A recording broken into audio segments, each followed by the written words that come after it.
35/15 এটাকে লঘিষ্ঠ আকারে প্রকাশ করো। লঘিষ্ঠ আকারে প্রকাশ করো, তাই তো? যদি আমাকে এটা দেওয়া থাকে তাহলে আমাকে কি করতে হবে?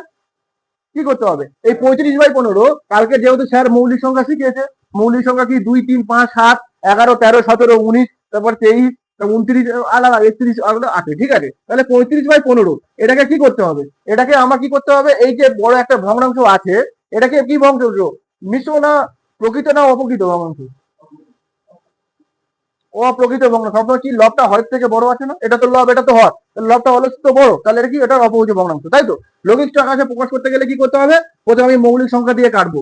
যে মৌলিক সংখ্যা দিয়ে দুটো কাটা যাবে, একটা লবকে কাটা যাবে, একটা হরকে কাটা যাবে, সেই মৌলিক সংখ্যা দিয়ে আমি যেহেতু কাটাকাটি করবো, তাহলে কি হলো? 3 5 15 হলো, 5 7 35 হলো। তাহলে দেখো এটা কি 7/3।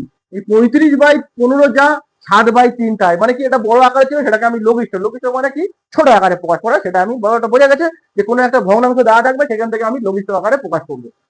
ব্যাপারটা বোঝা গেছে? তাহলে আমি মিশ্র ভগ্নাংশ কোনো একটা সবসময় কি করতে হবে? লঘিষ্ঠ আকারে প্রকৃত ভগ্নাংশ করা যায়, অপ্রকৃত ভগ্নাংশ করা যায়। এটা যেহেতু অপ্রকৃত ভগ্নাংশ দিয়ে করলাম, তাহলে প্রকৃত ভগ্নাংশ যদি একটা উদাহরণ দিয়ে দেখি, 9/27, 9/21, এটাকে লঘিষ্ঠ আকারে প্রকাশ করে দেখি। এটাকে লঘিষ্ঠ আকারে প্রকাশ করলে কি করতে হবে?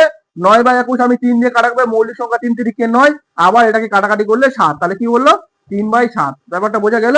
তাহলে এটাকে আমি কি লঘিষ্ঠ আকারে প্রকাশ করলাম, এটা হচ্ছে প্রকৃত ভগ্নাংশ।